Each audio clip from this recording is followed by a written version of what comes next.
김기자입니다. 이번 주 뉴스 읽기를 시작하겠습니다. 이번 주에는 저번 주에 저희가 한 주 건너뛰었잖아요. 그래서 기사가 좀 쌓여가지고 좋은 기사를 저희가 집중 취재한 기사들 부분으로 네네네 이렇게 하겠습니다. 첫 번째 기사는 화성시에서 음식물 폐기물 처리 업체에 환경영향 평가를 없이 증설 허가를 내줬다라는 그런 기사인데요.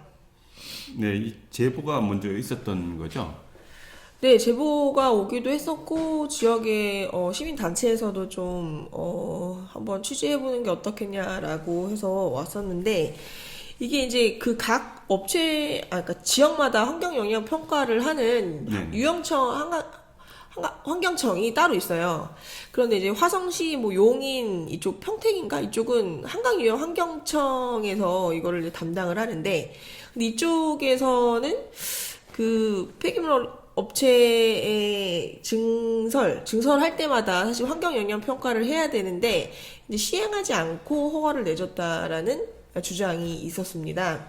그래서 저희도 좀 취재를 해봤는데 우선은 이런 부분이 있었던 거는 사실이고 네네. 그리고 이제 다만 화성시 행정에서 이제 인허가를 내주는 부분에서 어떻게 된 사항이냐라고 물어봤는데 현재 감사 중으로 지금 네네 감사원 감사 중이고 이제 또 내부 감사 중이기도 하고 환경부 감사 뭐 네. 여러 군데에서 지금 감사 중이고 결과가 어떻게 나오는 거에 따라서 이제 처분할 계획이라고 나와 있습니다. 근데 그 증설하는 데 있어서 왜 그 확인을 해야 되는 거죠?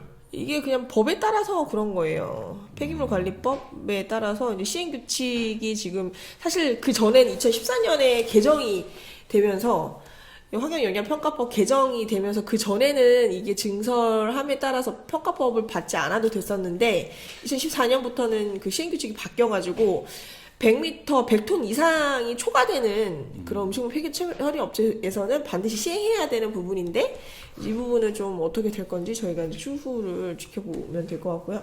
네. 두 번째는 화성시의 이제 예산 낭비 신고 이게 전국적으로 사실은 있잖아요. 네.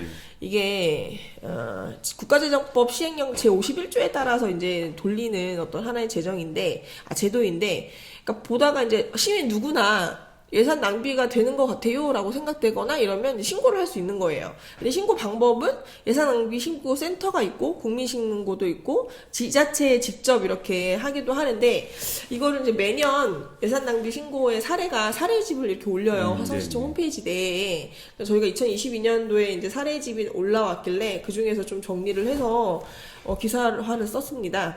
근데 여전히 제일 많이 나오는 우리가 예산 낭비 사례라고 하는 게 보도블록 교체잖아요. 그렇죠. 근데 이제 그게 예전에는 뭐 예산 좀 다 털려고 뭐 하는 것도 있었는데 지금은 잘 많이 없어졌다라고 저도 들었거든요. 네. 근데 지금 정리된, 그러니까 단순 민원성인 거 말고 이거 예산 낭비에 답변이 되어 있는 사례는 총 21건이었고 그 중에 뭐 보도블록 교체 내용도 있었고 그다음에 이제 안고렴선에서 그 산책로 예산 정책 부분에 대한 뭐 민원도 있었고 그리고 뭐 코로나 재택 치료 환자 관련해서 뭐 부정수급도 있었다. 뭐 이런 사실은 내부 제보 같았는데 이게 문제는 저도 예전에 한번 보건소에 신고를 한 적이 있었는데 이게 사실 확인이 돼야 돼요. 그러니까 그게 좀 어려운 부분들이 좀 있을 것 네, 같아요. 그걸 뭔가 사진을 찍어서 남기다거나 그걸 가지고 가야지 과태료 보거나 이런 게 있는데 그게 없으면 좀 처벌이 어려운 부분이 좀 있는 것 같고 뭐 이런 부분이 있습니다. 그리고 또 뭐 벤치 30개를 뭐 새 것을 교체했는데 이게 너무 예산 낭비 아니냐라는 네. 시민의 의견도 있었습니다. 자세한 내용은 저희 신문사 홈페이지에서 보시면 됩니다. 세 번째 기사를 좀 넘어가면 저희가 김경희 의회 의장님을 만나서 네네. 인터뷰 영상으로도 담고 이제 기사화로도 했던 부분인데 화성시 의회 개청 이래 최초의 여성 의장님이시잖아요. 그렇죠. 네. 그런 수식어가 사실은 부담스러울 수도 있어요. 그죠? 어깨도 좀 무거우실 것 같고. 네. 그런데 이제 저희가 제목을 저는 여성 의장으로서 유리천장 깨보고 싶다라는, 그러니까 이건 사실 짧게 지나가면서 했던 말인데 그 부분이 좀 인상 깊어서 제목으로 뽑았습니다. 네. 그러니까 여성이기에 어떤 여성만의 리더십을 좀 발휘해서 의회를 이끌어 나간다라는 점을 좀 많이 강조를 하셨던 것 같아요. 네. 기억에 남는 인터뷰 내용이 있으신가요? 아, 요즘 기억력이 점점 흐려지고 있어서. 그래도 저는 이제 마지막 질문이긴 했었는데 어떤 시정 모니터링단에 대한 질문도 네, 있었잖아요. 근데 의장님이 그러니까 협업, 파트너십 같은 모니터링단이 됐으면 좋겠다 뭐 그런 의견을 내시기도 했습니다. 네네. 그리고 네 번째는 사실 이게 이제 화성시에서도 되게 핫한 뉴스이고 네, 맞습니다. 저희 신문사 자체 내에서도 지금 어젠다를 이제 올해에도 좀 주요하게 이끌어 나갈 이제 컨텐츠 중에 하나인데 바로 이제 소각장 증설 관련된 문제인데 이걸 둘러싸고 지금 500톤 증설을 추진을 하고 있습니다. 화성시에서 세 군데의 지역에서 지금 공모 사업이 되고 있는데 세 군데 지역에서 이제 신청을 받아서 하고 있는데 여기를 둘러싸고 엄청 많은 뭐 카다라 통신부터 해가지고 많은 이야기가 왔다 갔다 하고 있죠. 네. 찬반부터 시작해서 어디에 특혜가 있다더라 뭐 이런 얘기들. 그래서 이제 결국에는 너무 이런 얘기가 많으니까 정명근 시장 화성시에서 공식 입장을 냈어요. 이 입지 선정에 관련해서 어떠한 의혹도 없도록 하겠다, 네. 밝히지 않았겠다 했는데 사실 이 심의위원회 관련해서도 네. 어쩔 때는 막 공개하고 어쩔 때는 공개를 안 하더라고요. 네, 그 얘기를 좀 해주시죠. 그래서 이제 할 얘기 많으신 것 같은데. 아니 근데 이게 사실 이렇게 민감한 사안일 때 이제 위원회에서 비공개를 할 수도 있어요. 네네. 그거는 뭐 이해를 하는데 나중에 이제 적법하게 여기에서는 이제 회의록 같은 게 공개가 되니까 다만 어느 회차에서는 기자 누구에게는 공개를 하고 네. 어느 회차에서는 비공개라고 하고 이렇게 좀 일관적이지 않은 모양이 그런 좀 보였었다는 얘기시죠? 네 이런 거는 좀 안 그래도 지금 예, 의혹이 민감하게. 이렇게 민감한데 네. 그런 거는 좀 얘기가 많이 나오지 않을까 싶네요.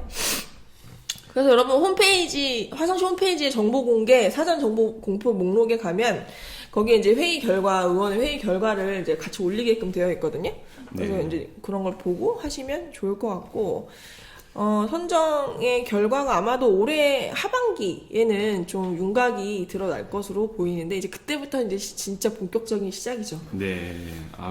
그 시민들 관심들도 꽤 높으실 것 같아요. 네, 맞습니다. 근데 네. 이거는 이제 제가 이렇게 보도자료를 보다가 엄청 좀 되게 신선한 내용이더라고요.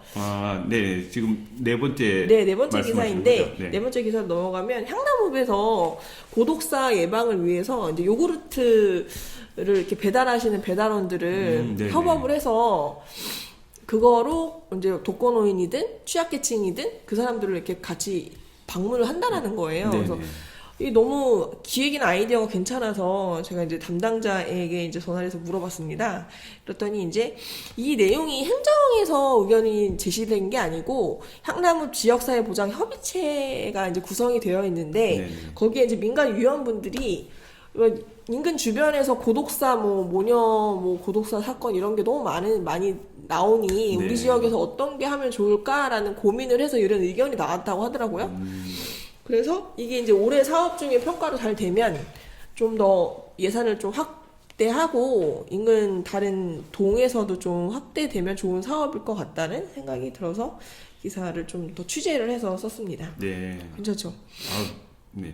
이 비슷한 사례들이 어딘가 한번 들은 적은 있는 것 같아요. 네네, 맞아요. 네. 전국에 이제 다른 지자체에서도 이제 사업을 하고 있었는데 화성시에서는 지금 처음인 것 같긴 네, 처음인 하고요. 것 같고 이런 사업이 좀 효과가 있다 그러면 확대되는 것도 좀 지켜볼 필요가 있을 것 같네요. 네, 당연히 이건 효과가 있을 것 같아요. 네.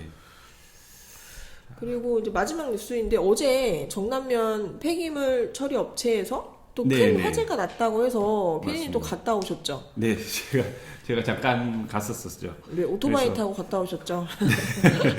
그때 사진들을 잠깐 보여드리도록 하겠습니다. 이미 이 사진은 지금 화면상에 보이시는 이 사진은 지금 현재 저희가 마저 한 저녁 8시 정도 되는 상황이었는데 그때 이미 소각 완진. 예, 완진 진화가 완진. 완전히 끝난 네. 상황이었어요. 그래서 가서 본 것이 이쪽 지금 그 소방차가 막 떠나려고 하는 때였어요. 저녁 한 8시 40분 정도 됐었고 이미 진화가 완료된 상황을 이어서 특별하게 확인할 수 있는 것은 없었었고요.